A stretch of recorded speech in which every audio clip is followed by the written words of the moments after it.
Hey everybody, welcome back to the Monkey Shine Lab here. I'm just kicking back here and trying a new camera holder. Just going to see if this gives a little better perspective and shoot on what I'm going to open here.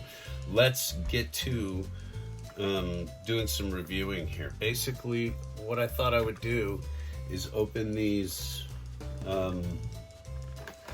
Jada bug sets and they with vans as well. They did a series of 3 vans like this and 3 bugs, and there's another set. They either call them slug bugs as well. They did a series of 3 vans like this and 3 bugs, and there's another set. They either call them slug bugs or they call it punch buggy. Depends on where you were in the country. Sometimes people called them punch bugs, punch buggies. I never really heard, but I did hear punch bugs a lot. That's what we called them, was punch bugs. But my wife says no, it's slug bug. That's the proper pronunciation. Anyway, I wanted to get these out of their packages. My wife has already removed the purple Volkswagen Beetle 2. She's really into just getting things out of the package right away. I did want to talk about Jada real quick.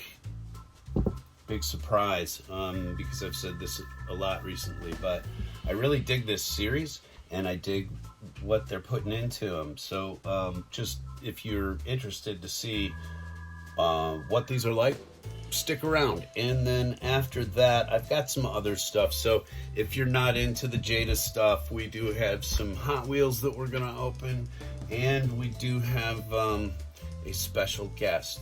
One thing I did want to talk about with these is the packaging. Okay, unlike other cars in its class, price-wise, and unlike any of the other Highline cars, really, you can actually get a complete 360 view of the product you're purchasing. So you can check the paint job all the way around, you can check the fenders, you can check the mold, you can check everything that you want about it before you pick it up. That's kind of cool. This is a very small plastic bubble that only goes just about to the top of that blue choking hazard warning. So basically there's not a ton of plastic. The cardboard too, by the way, the backing on this, because they put the clamshell in a pack like this, they basically take the 2 halves of cardboard and go around it with glue. So you can get right into the car on the bottom of it. Makes me wonder, when people figure that out, how fast they're going to start pulling them, because it opens the car right up, which I think is a super cool feature. I will stop trying to get so much glare going on these. But that's it. It's open. And as I've said on these reviews before, they give you a little piece of highway with the name of the ride on the side of it. And it kind of looks like you've got a pack of rolling papers. Don't learn anything more about that subject. Let's get back to diecast. Out of the package, it has a wonderful weight in your hand. You can feel that this entire thing is die-cast. The surfboard on top is attached, of course. It's plastic, as are the runners for the carry rack. I'm sure that could be easily chromed with a pen If you're not familiar with building models, there are things called, they call them Gundam markers. They're basically glorified art pens. You can find them in any old art store. And it helps with panel lining. You can do chrome stuff. I should do an episode about it instead of talking about it right now. It says right here in orange, it says Punch Buggy. Let me see if I can give you a better look here at the actual thing. We'll touch the screen and make it focus in. It's neat. The rims are unabashedly plastic, and the wheels are too. But I think I'll give it a try. But I believe the back door, the back window on these looks. Doing this on camera very well, but yes, you can actually open the back end. So like the Bugs, which have an openable front end, you can actually, that's really cool, open the back end. I didn't really kind of think about that they would do a little opening door on it. But this is the kind of thing that you have to, you end up paying like $5, I believe, to Matchbox for that sort of special feature. And here you get it for $3. The headlights are part of the plastic windshield piece, I would believe, maybe. But these are actual little globes of plastic sticking through to the surface of the diecast. So that's really cool. They've gotten all the vent work really nicely done on the back end. I think if you were to dirty this up just a little bit with a wash, that would really come out better. But I'm not bagging on Jada for doing that. They don't need to do that. They need to present a clean product. And the chassis is plastic, of course, which again is fine. The wheels on these are way plastic, and semi-irregularly molded, honestly, but they're set right. This would certainly run on a track. Oh yeah, plenty of spin. So there's the banana bus. Let's move on to the world-class dog walkers, Scooby-Doo. Okay. Well, if you know anything about me, I just love a good poop joke, even if it's about dog poop, which we have a lot of around here. These all say choking hazard, small parts, not for children under 3 years. Regular Hot Wheels are for 3 years and up, so that's nothing new. But again, you can look at what you bought in the package before you buy it, both sides, and front end and back end for that matter too.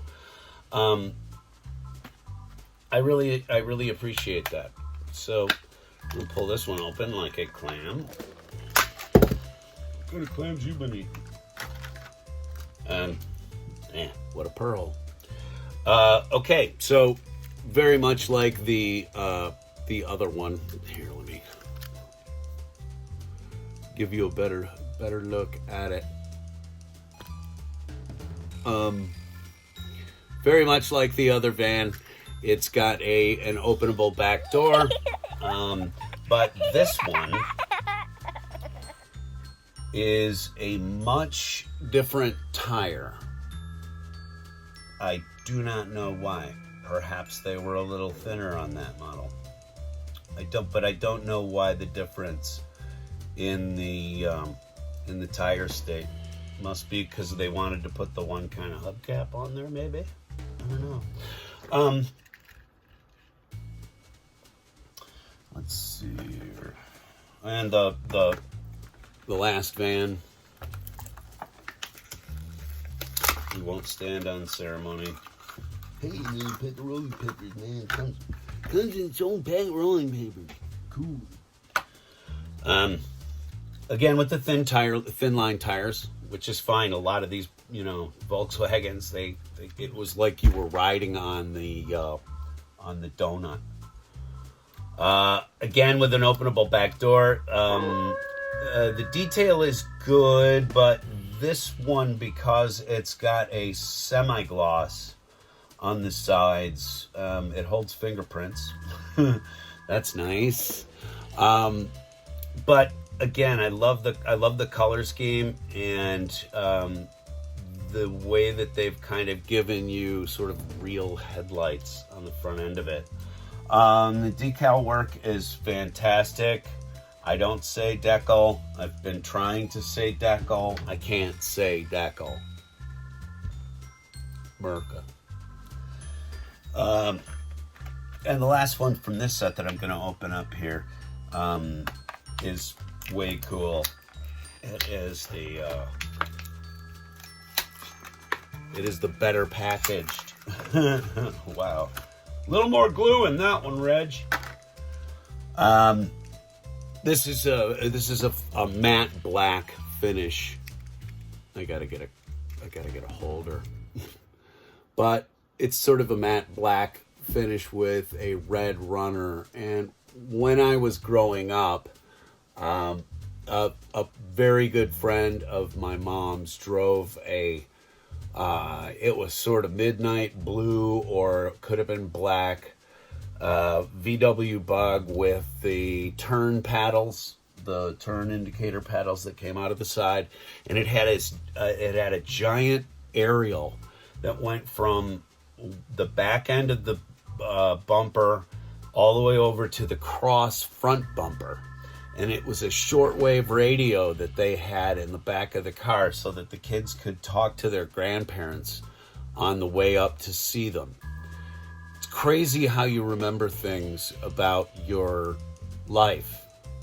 I haven't thought of that VW Bug probably decades. I don't think I've envisioned it. I don't think it's come up in conversation.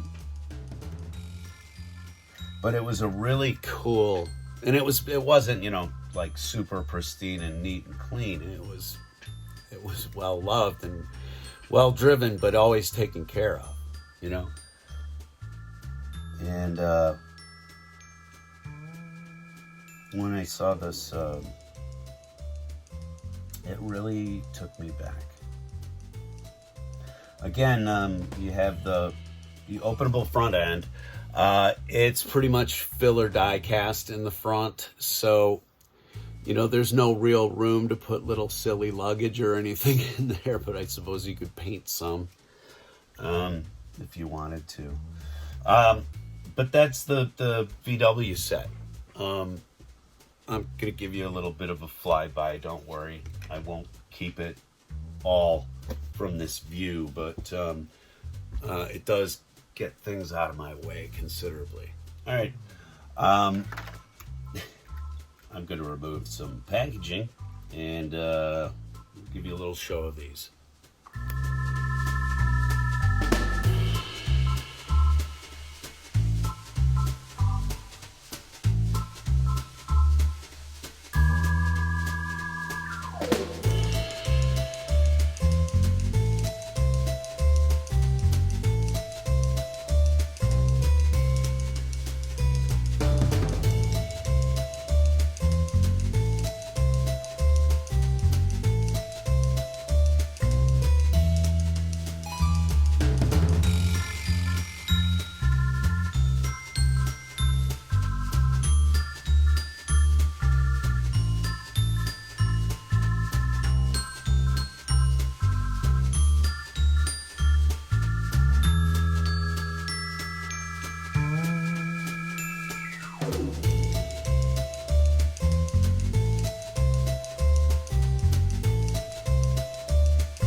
think it's important to note at this point that though I believe they say they, hi Lambo.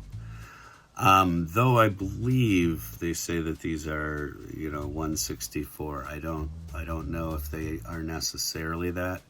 I would, they fit into the same containers and cases as Hot Wheels, so that's pretty cool.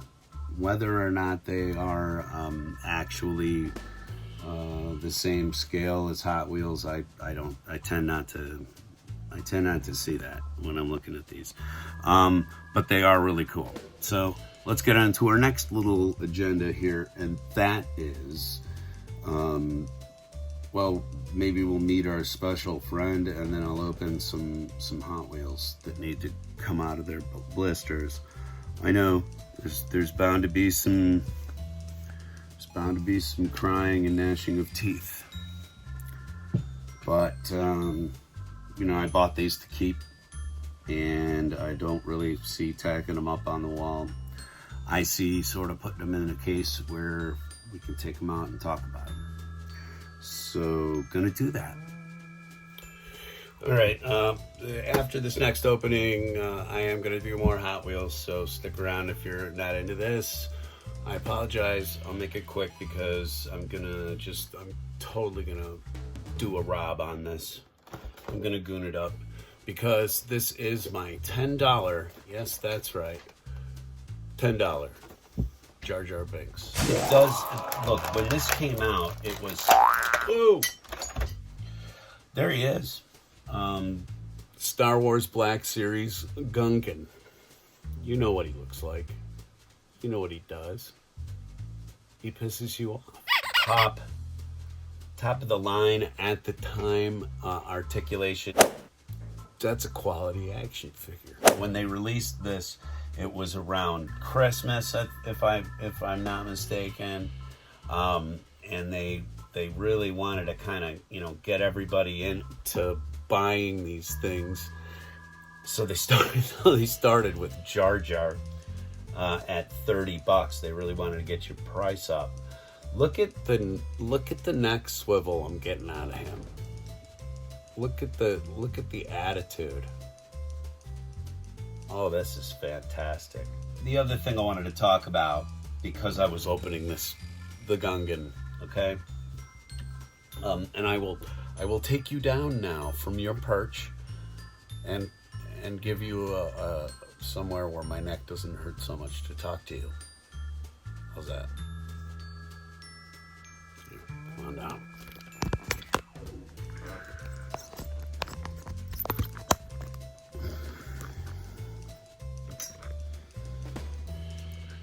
Come on in. Say hi.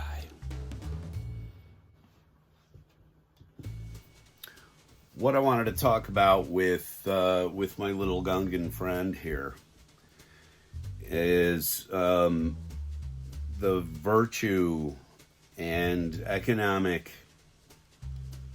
coolness of not running out and buying something immediately.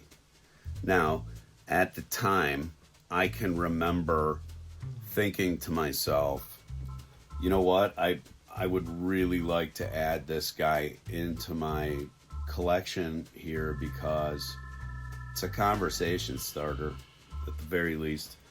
But I love Jar Jar. I do. I honestly do love this character. And I really wanted the figure, But at $30, I couldn't see doing it. I do draw the line if I on the very rare occasion that I will go out and purchase an action figure anymore, when it's issued, I draw the line at $20. I think that McFarlane Toys does a great job of keeping a good quality, posable action figure for under 18. They really do try to keep their figures in a certain line. They'll issue characters that are larger and stuff, and they will break the $20 barrier, but it doesn't happen very often. And when it does, it's something huge and, you know, something that you're getting more product for.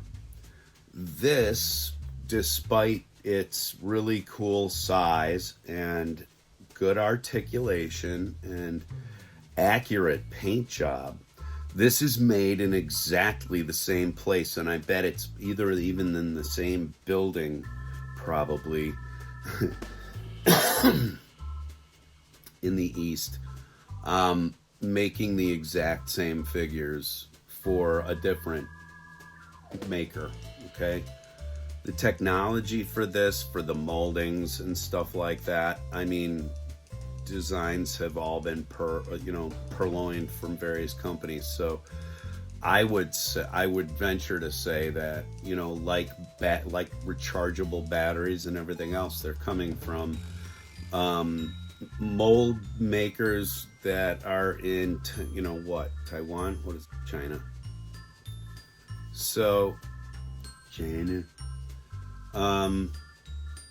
What I wanted, let me get back on track here. I'm losing my point. The point of this is that you got to work within your budget. You got to work within what you can allow. If you let yourself watch someone on the internet running out and purchasing stuff, you know, going all in, $300 in a day. I have seen shows which make me envious. I think I remember watching reviews of this on, you know, some of the bigger stations like the Whoosh and stuff like that, and having them say, this is a fantastic action figure. And it is. I love it. I'm sitting here playing with his feet and stuff like that as I talk. Better than a fidget spinner right here. But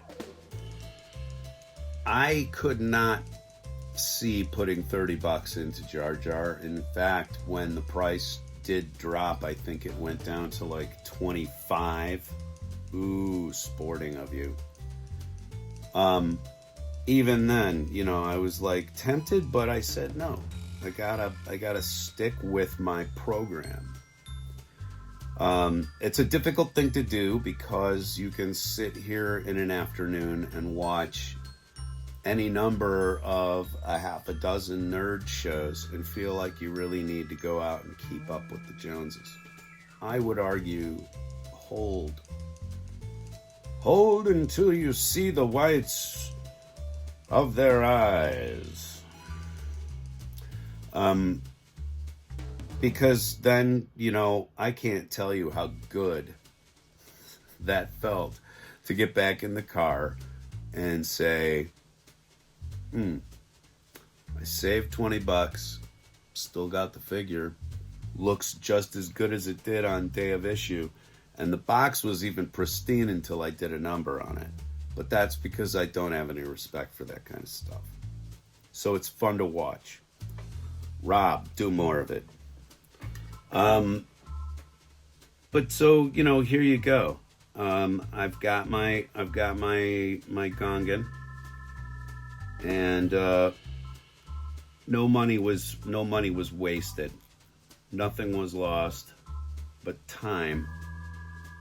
And he still looks exactly as cool as he did.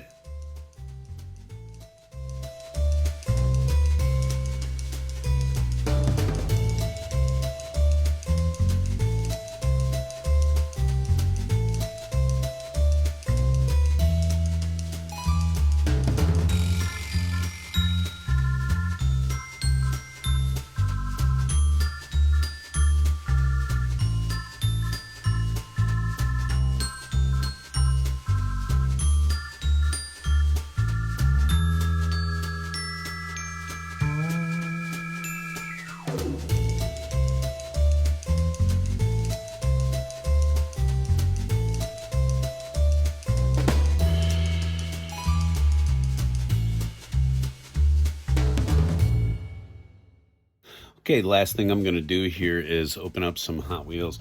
I got these at the flea market, and they're just sort of meant to go in the case with all of my other cars. So I'm just going to give you a look at them, and I'm going to open them up. This is going to make people squirm, but there's the 3-window 34.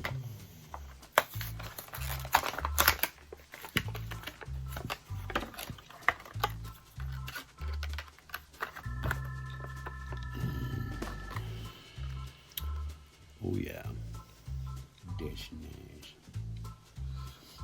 Again, I will give everybody a quick close ass flyby when we're done with this. This one I wanted, I bought off the peg, and I just wanted to check it out because I saw the mechanics of it on another channel. First of all, it's pretty cool looking little buzzer, but the reason why I picked it up is the wing system on the car, which I just think is so crazy, nuts. I really kind of dig it. So that's actually not a vintage car that we're opening. Another vintage one that we're going to do is the 1998 first editions. Yep. Take a good look at it.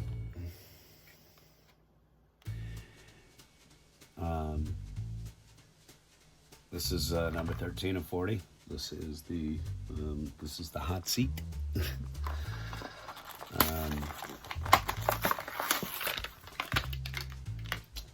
Wow, they came with a lot of clamshell. There's the hot seat. Wow, the seat itself is just terrible. The suction cup for the steering wheel, the plunger for a steering wheel. That's cute. Again, you know, potty humor. Gotta love it.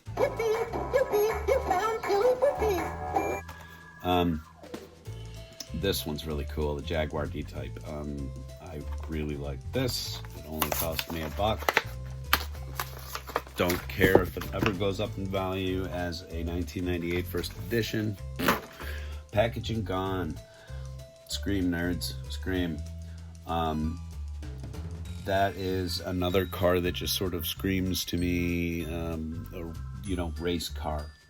This is the way that they would style them in Speed Racer and stuff. And that's just what kind of got stuck in my head as a race car, you know. Oh yes. 57 T-Bird, purple with a flame job front. This one was, that was only $1. That was only $1 too. Oh yeah. That purple is sweet. And, oh wow, the last one I got on my stack over here. Make sure, yeah, that's it. Last one that we're opening up is this Violent Orange 1998 first edition Dodge Sidewinder. Every time my eye went past this $2 car, my eye just stuck to it. So adding it to my out-of-box collection. Oh, that is so... Wow. That's neat. All right. Let me give you a closer look at these, and then I'm going to let you go. Actually, you're going to let me go. But I would like to say that if you like what you've seen here on Monkey Shine Lab, and we do other stuff, we don't just cover toys. We are going to cover some movies here again very soon. Please remember to like, share, and subscribe. What that means is you can hit the little like button if you have an account on YouTube. If you hit subscribe, you will get notifications that every time I post up some of my worthless horse shit, you can come by and check it out. And if you share it, who knows? Another person might join up and channel will grow, which is what we're hoping for. Anyway, we know there's a lot of competition out there when it comes to things, so thank you very much for coming out to the Monkey Shine Lab, everybody, and we will see you again very, very soon.